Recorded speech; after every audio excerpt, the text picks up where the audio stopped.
Hello, good people of YouTube. Mountbatten here, and today we have the third of four end of the year top 5 videos today, which is the top 5 worst ships of 2024. Pretty self-explanatory title right there. Now, I will say this though, 2024 was a pretty solid year in terms of ships, or at least in terms of the ships that I managed to get my hands on and review for this channel, which was most of the ones that came out this year. So even though these are the top 5 worst ships of 2024 in my opinion, I do think we had a pretty good year in terms of tech line and premium ships that were released. So even though these are again the worst ones that came out this year, most of them still have some redeemable quality to them. It's a really hard list to put together because when I was going through looking at the ships that I had reviewed this year, I was like, man, this ship really wasn't that bad, nor was this one. So it was pretty hard to whittle it down to 5 worst quote-unquote ships, right? I do think there are a couple of stinkers on this list, and we'll get to them when we get to them, but again, a good amount of ships on this list have some redeeming qualities, or aren't terrible overall. Not like, I think it was 2022 or 2023 when we had some real stinkers get released, like Tiger 59 and such. They were just terrible ships. But again, even though these are the worst ships of the year, again, pretty solid year for ships overall in my opinion. So with that out of the way, let's go ahead and get on into it. But right before we do, if you do find yourself enjoying this video, make sure you drop a like, leave a comment, and subscribe to the channel at some point, because it of course pleases the algorithm, which then in turn blesses the channel, because doing YouTube nowadays is mostly just appeasing our algorithm overlords. But anyway, with that out of the way, let's go ahead and get on into it. Number 5, we have the Tier 9 Premium Spanish Heavy Cruiser, the Almirante Oquendo. So the Oquendo, she was the Spanish dockyard cruiser. Now, the thing about the Oquendo is that she, for pretty much every aspect about her, she is just another run-of-the-mill HE spammy cruiser, which is just like, okay, add that on top of the 30 other HE spammy cruisers we have at top tier, right? So it's not really that impressive of a ship. This was a dockyard ship too, so you had to grind your way through missions in order to try and get this ship. And what was supposed to set this ship apart from most of the other 8-inch HE spammy cruisers that we have at high tier is the fact that she has combat instructions, or well, special shells, I should say, alternative shells. What are these alternative shells? Do they increase the amount of penetration that the AP shells do? Do they increase the amount of fire chance on the HE shells? Do they improve the penetration angles of the AP shells, or something like that? Well, no.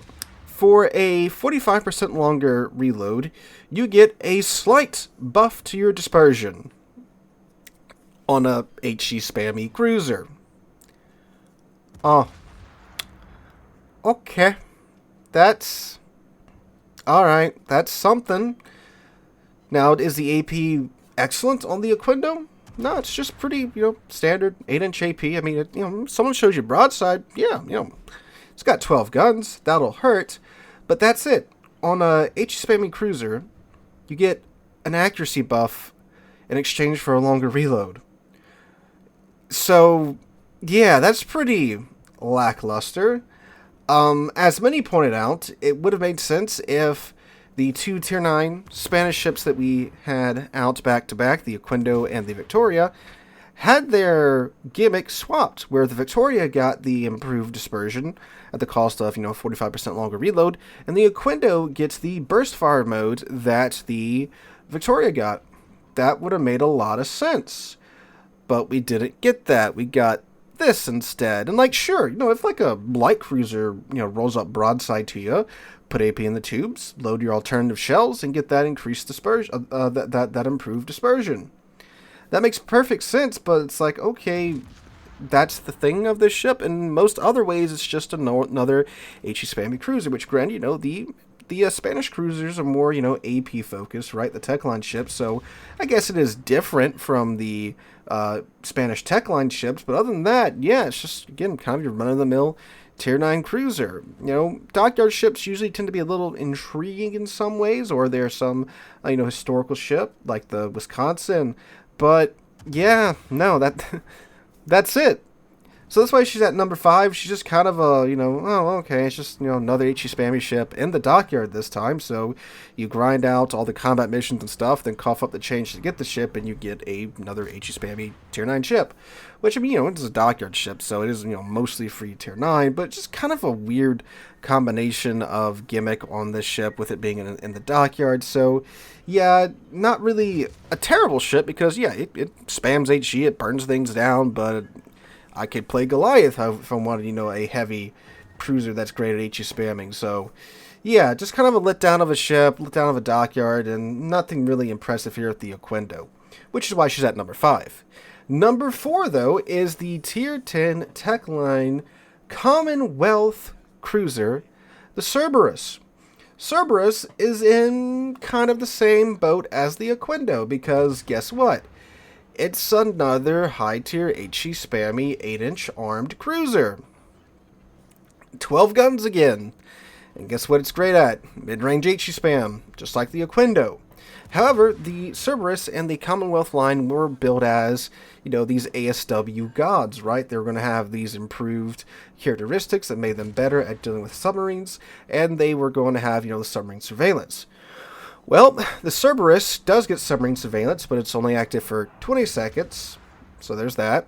It gets a normal hydro, not some type of improved hydro that can detect submarines at a improved range over your normal hydro. Because normally with hydro you have to be almost right on top of submarines to spot them with your hydro. But instead of having let's say a 20% better submarine detection range with the hydro, it doesn't get that. Again, it does get submarine surveillance, but again that only lasts for 20 seconds.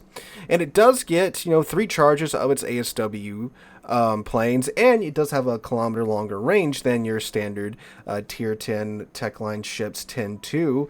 So it's like, okay, it does have slightly better ASW capabilities, but they're only slightly better. I mean, the biggest thing is that she gets an additional charge of the ASW aircraft, which that is nice, not going to lie there, but something a little more would have been preferred. Now, if you heavily invest into the ASW capabilities and you take the relevant commander skills and the relevant modules, sure, it then does, of course, turn into a submarine hunting machine, and it's very good at it, but it's, how often do you really run to submarines? Maybe, every 2 or 3 games? So then in the other games that you're having, you're, wasting all these module slots and these commander skills on your ASW capabilities, and there's not even a submarine in the match. And then, oftentimes at high tier, submarines are a class of 1, maybe 2, a match, if that. So there's a very good chance that the submarine may not even spawn on your side of the map. So you have to go sail to the other side of the map with your, ASW spec Cerberus to, fill your duties as an ASW cruiser.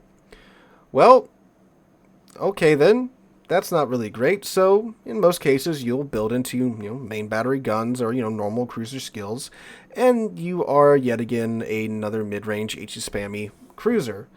That yet again, like with the Oquendo, it's like, okay, well, if I wanted to play a mid-range HE spammy cruiser, I'd go play Goliath, right? Because it's better at it than the Cerberus. So yeah, kind of in the same boat as the Oquendo.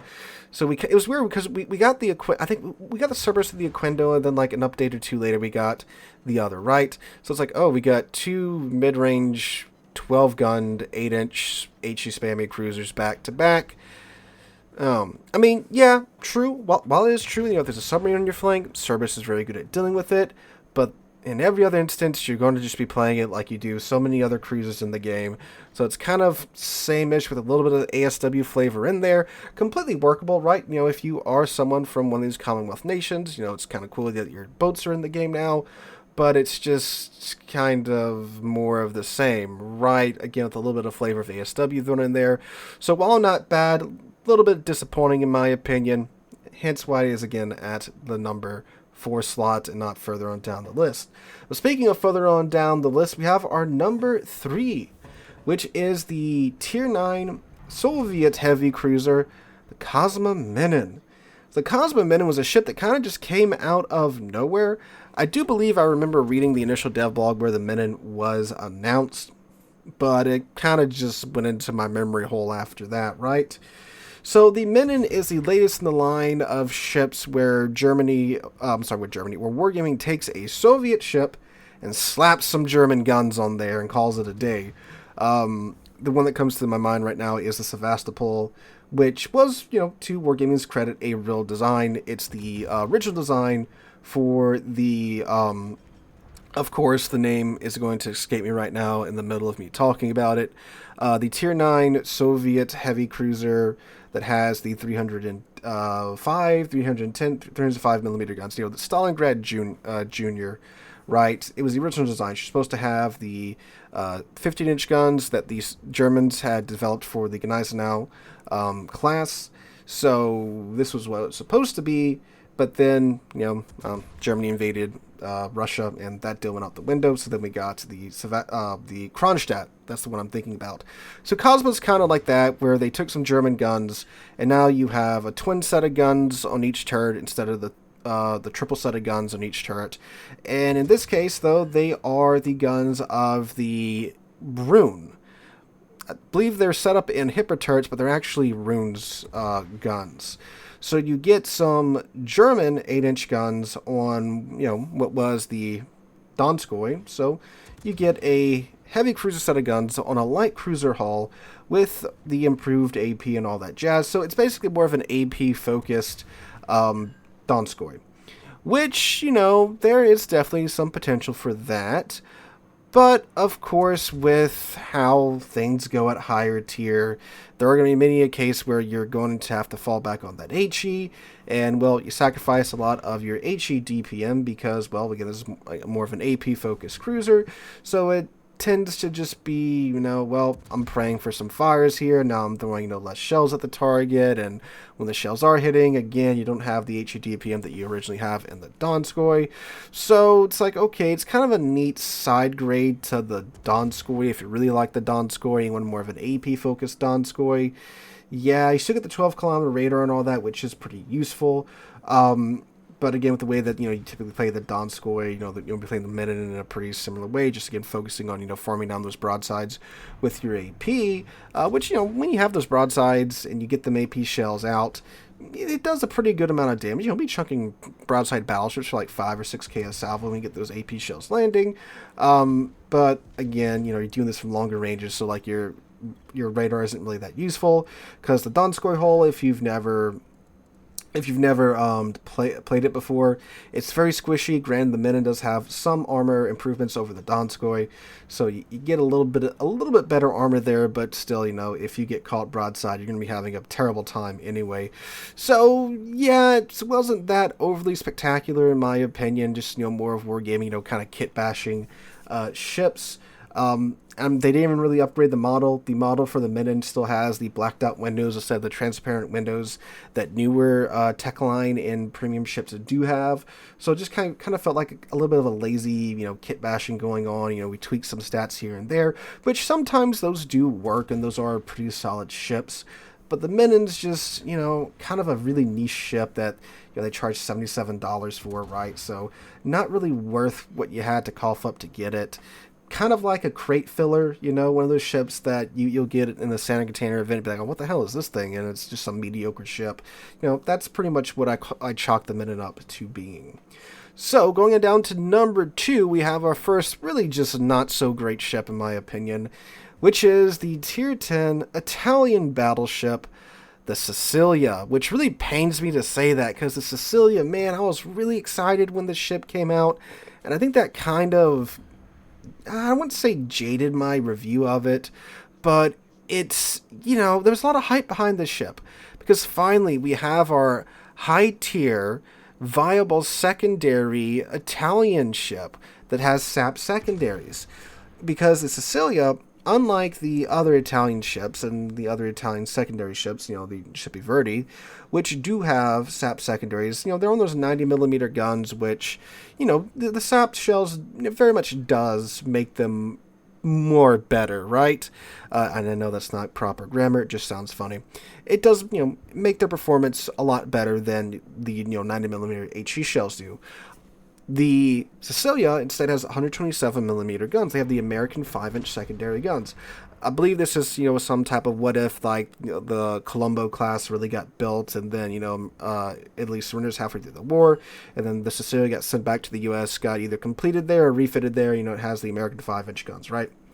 So those 5-inch shells with SAP, they pack more of a punch. Bigger alpha damage, better pins, some real, actual, effective SAP secondary DPM there. And you still get the exhaust smoke, so you can pop that smoke up and let your secondaries do their thing. And you still have the 12, 15-inch guns that the Colombo has, right? Well, it was so close to being an absolute terror. But, well, the dispersion on these secondary guns are not that great. Even if you sit there and let them build up to their maximum accuracy with, the full build and such, they are going to really struggle to hit most destroyer-sized and light cruiser-sized targets, which is, of course, what SAP is oh so good at ripping to shreds. I mean, you're going to be hitting them, but you're not going to be hitting them regularly enough to really put the pain on them unless they're, right next to you. We're talking 5 kilometers away, which at that point they're, probably just going to torp you anyway, right? But from their maximum range, you're really just giving their ship a nice little bath instead of ripping it to shreds, which means that you're left with dealing with heavy cruisers and battleships. And granted, if you do get into secondary range of those ships and your secondaries are allowed to chew on them for some time, absolutely they are going to start shredding those ships. The problem is getting into secondary battery range, because for whatever reason, Wargaming gave this Tier 10 ship a maximum secondary battery range with all the commander skills and all the modules into secondaries at 11.3 kilometers, which is Tier 8 secondary battery range at Tier 10. And it's like, oh my god, that's so bad. 11.3 kilometers? That is so close by Tier 10 standards. Now, I know what you're saying. Well, Sealord, it has the exhaust smoke. You can go full tilt, full ahead, pop your exhaust smoke, and you'll have, no problems getting in range because no one can spot you, and you can let your SAP secondaries do their thing. You even have a catapult aircraft in order to spot ships while you're in smoke. Well, yeah, sure, in theory that's true. In reality, it doesn't really happen all that much. Because Tier 10, there's so much radar at Tier 10 now. Or Hydro, right? You're going to get spotted, you're going to get murdered, and it's just going to be a terrible time. I mean, sure, if you can get in the right situation where there is no radar, there's no hydro on your flank, you can pop your smoke, pop your catapult, and let your secondaries go to work. Sure, it will work, but I'm telling you, it's not going to work in every single match. Match watching in the background, I got stuck with Salem and a Stalingrad on my side of the map. So that's not gonna, do anything. So what am I stuck doing? I'm stuck spamming HE with my 33-second reload on my 12, 15-inch guns, and occasionally swapping back and forth between the AP when something shows me a little bit too much cheek, right? So that's just, oh man. It's like, I would rather be playing the Conqueror, because the HE spamming capabilities of the Conqueror is far better than that of the Sicilia. And what really, really sours it with the Sicilia is that this is a research bureau ship. This is a ship that you have to regrind a line 5 times in order to acquire enough research bureau points to get this ship. If there's like a coal ship, I don't think it would even be on this list. But the fact that Wargaming is asking you to regrind a line 5 times for this ship is ridiculous in my opinion. And it's even further soured by the fact that, it's like, okay, I can get that we can't have laser accurate 5-inch SAP secondary guns. I get that. And I get that, that you don't want to make this thing too much of a secondary monster. It's like, okay, I get what you're doing, Wargaming.